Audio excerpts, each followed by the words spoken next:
Here is your latest Africa News Update.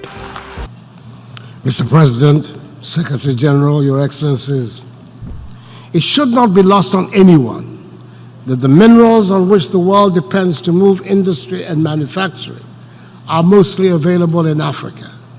And yet we, who own these fundamental resources by birthright, have remained poor, whilst our minerals have brought vast wealth to nations and peoples outside our continent. It is worth pointing out also that not only do we not get a fair share of the wealth once extracted, our lands, our environment, our oceans are often left devastated by the process, and the competition to gain control over these minerals has often led to insecurity in our countries. I do not seek to blame outsiders for our problems, but since we're being urged to find multilateral solutions, I believe it is worth pointing out that unfairness in the economic order undermines the fight against poverty. Indeed, the flight of capital is continuing the foreign exploitation of Africa, represented by colonialism and imperialism. The report of the panel, chaired by the highly respected former South African President, Thabo Mbeki, on the illicit flow of funds from Africa, has raised the lid on what many had always suspected, but did not have the figures to support. According to that report, Africa is losing annually more than 50 billion United States dollars through illicit financial outflows. Collaboration is certainly needed amongst nations of the world to stop this rape of Africa.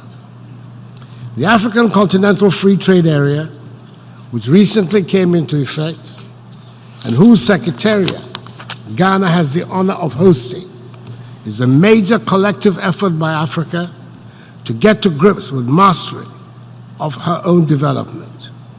It will be the world's largest free trade area since the formation of the World Trade Organization, and will provide the vehicle for us to trade better among ourselves, offer an opportunity to exploit our abundant wealth and resources for the benefit of our peoples, and give us protection in how to deal with other trading blocs.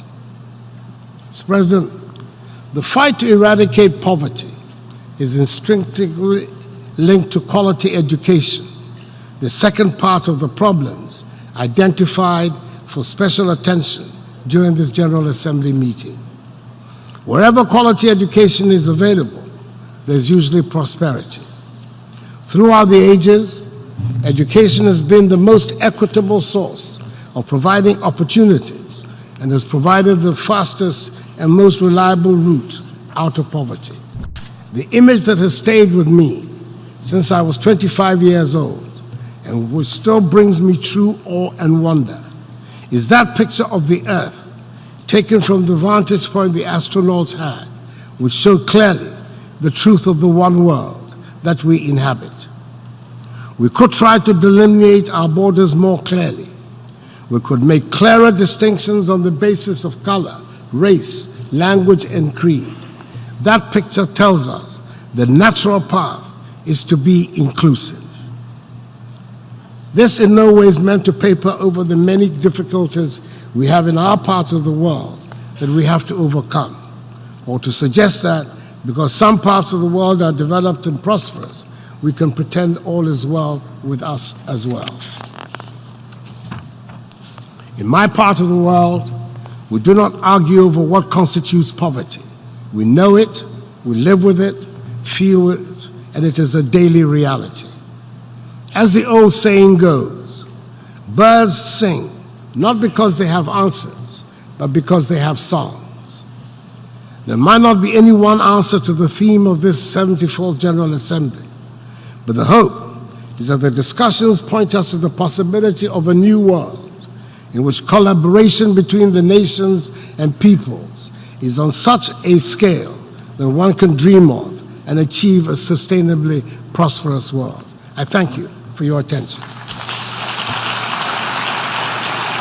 If you like informative and educative African videos, make sure to subscribe and hit the notification button so you don't miss any of our latest videos.